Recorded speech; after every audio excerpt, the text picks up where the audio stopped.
tenemos el tejido epitelial. El tejido epitelial, pues su principal característica es que sus células están estrechamente juntas. O sea, no hay otro tejido donde las células estén juntas como estas. Y aparte tienen uniones intercelulares entre ellas, ¿no? Para poder estar así de unidas. De tal manera que esta característica pues le da su principal función, que es la protección. Y por eso está cubriendo el exterior o el interior de cavidades. Las células, otra característica es que siempre van a estar apoyadas de una membrana basal, es una pequeña capa de colágeno en particular, y se soporta el tejido epitelial sobre el tejido conectivo.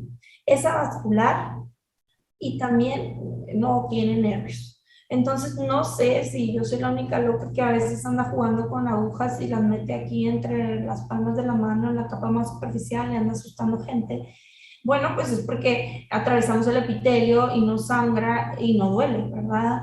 Entonces ya si le damos un poquito más, dice uno, ay, ya llegué a la carnita. En realidad la carnita es el conectivo, donde ya hay fibras nerviosas y hay vasos sanguíneos y puede sangrar. Tiene otra característica que es regeneración y exfoliación. Esta característica es dada porque, como vamos a ver ahorita, las células del estrato basal pues entonces en este punto ellas deciden si quieren seguir como una célula madre unipotencial o quieren ser libres y entonces pasar por todos los estratos y básicamente ser libres, ¿no? Por eso decimos que cambiamos de piel, porque pues sí, sí lo hacemos en cierta parte. Y esta capacidad de regeneración y exploración va de horas a pocos días en la cavidad oral, a diferencia de la piel que puede durar hasta 21 días.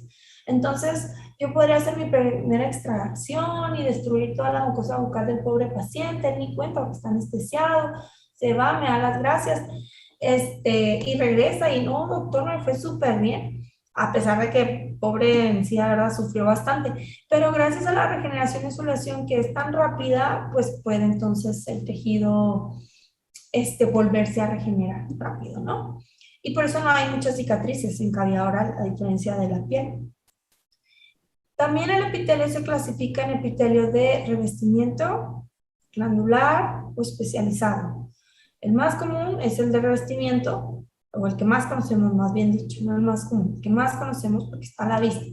Y el glandular, pues se organiza especialmente o específicamente para pues, la producción de alguna sustancia, ¿no? Son glándulas. Y el especializado se refiere al que está, por ejemplo, en la lengua, en el dorso de la lengua, que vendría siendo el que nos da el gusto, pues el del olfato, los sentidos, pues. Eh, y las funciones, pues nada más, como les comentaba, vienen dadas por sus características. Protección, permeabilidad, secreción, excreción, si son glándulas, recepción sensorial. Y transporte es la única, así como característica diferente en un solo sitio específico, que sería la trompa uterina. Tiene la capacidad de ayudar al transporte ahí del óvulo, ¿no? Histológicamente se clasifican según su forma y su número de capas. Según su forma, pues tenemos un epitelio plano, cúbico, cilíndrico.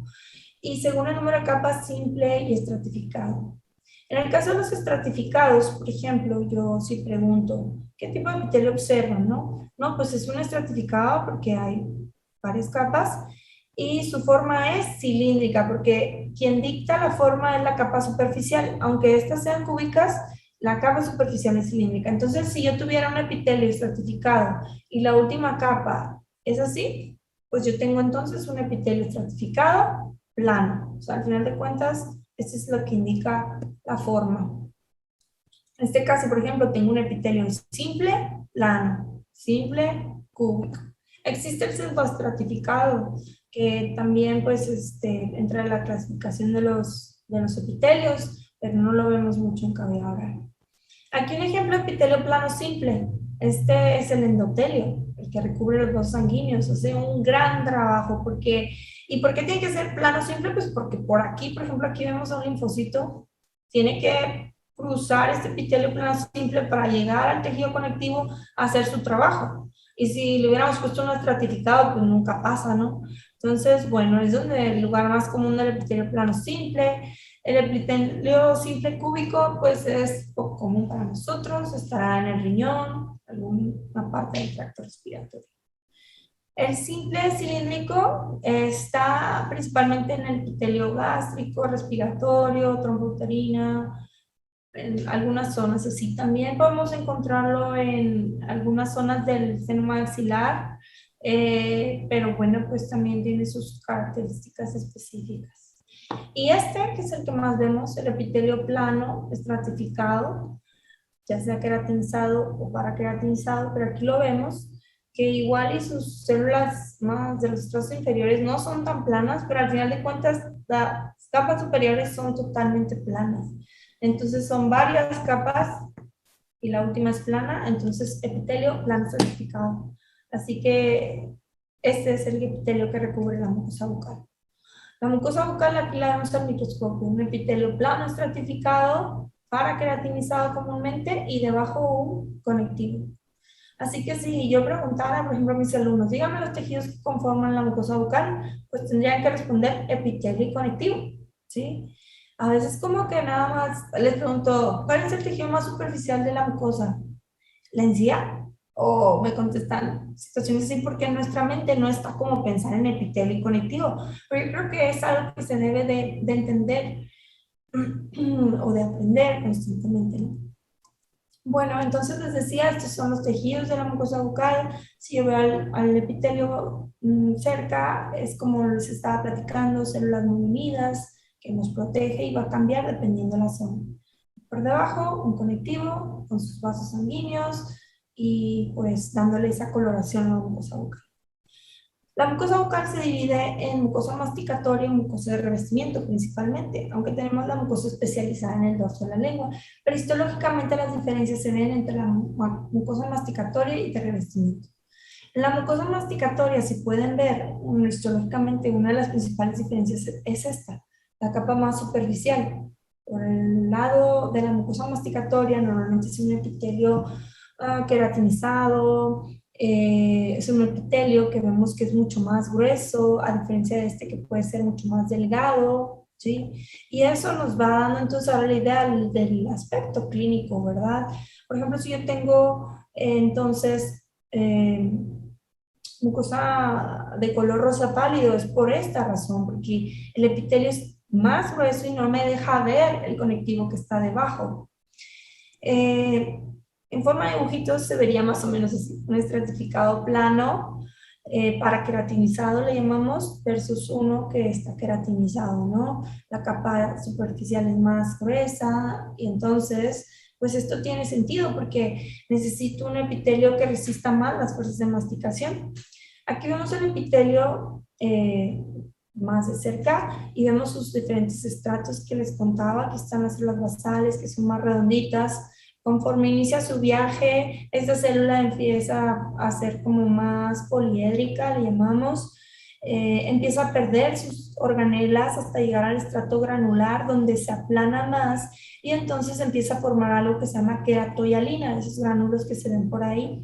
Empieza a perder todas sus organelas y al final de cuentas, pues queda una célula llena de queratoialina sin organelas. Como una célula muerta le decimos, ¿verdad? Pero pues ya totalmente aplanada hasta que se descama o exfolia.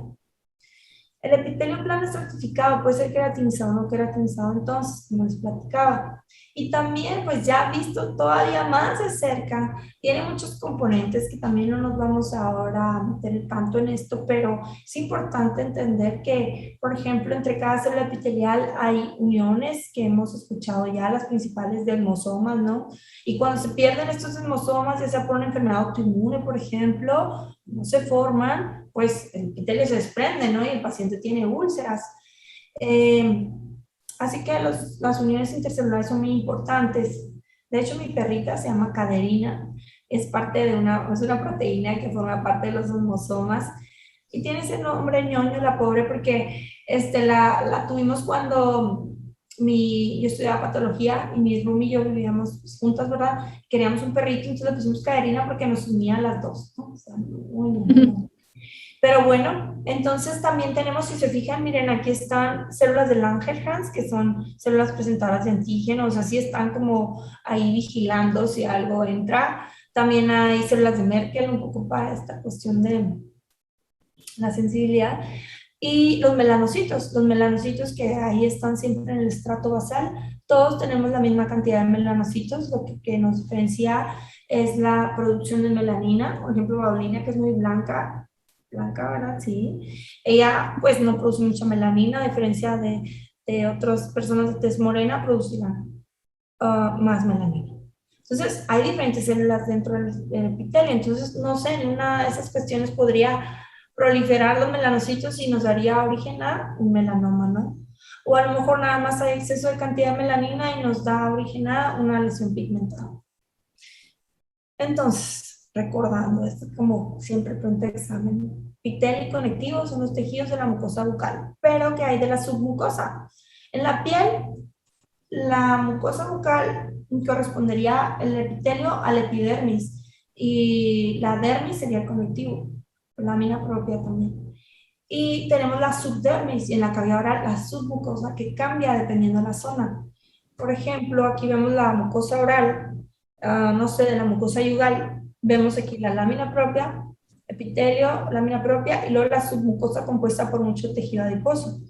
Y por ejemplo, en el paladar duro, pues inmediatamente está ya el hueso, ¿verdad? Entonces, pues básicamente no hay mucho tejido adiposo, ¿sí? Inmediatamente está el hueso.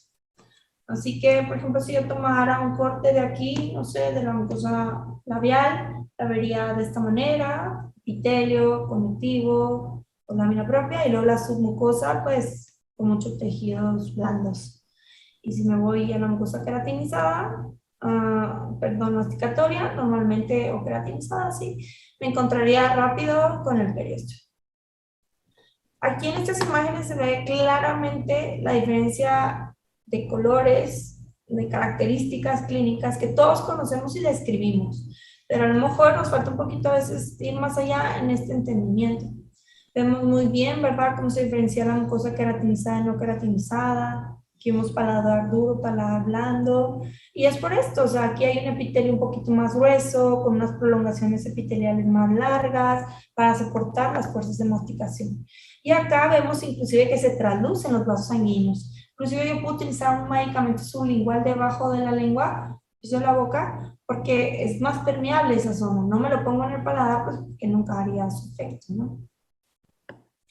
Y bueno, aquí entonces ya viendo una lesión, pues vemos que se perdieron todas esas características que platicábamos, vemos más bien una mucosa eritematosa, rojiza. Pues, ¿por qué razón? Muy seguramente porque el epitelio está erosionado, está delgado, debajo en el conectivo, perdón, hay muchos vasos sanguíneos y entonces nos da esta característica. Yo ya me imagino qué está pasando ahí, que si yo hago una incisión, eso va a sangrar bastante, que si yo quiero suturar, va a ser difícil.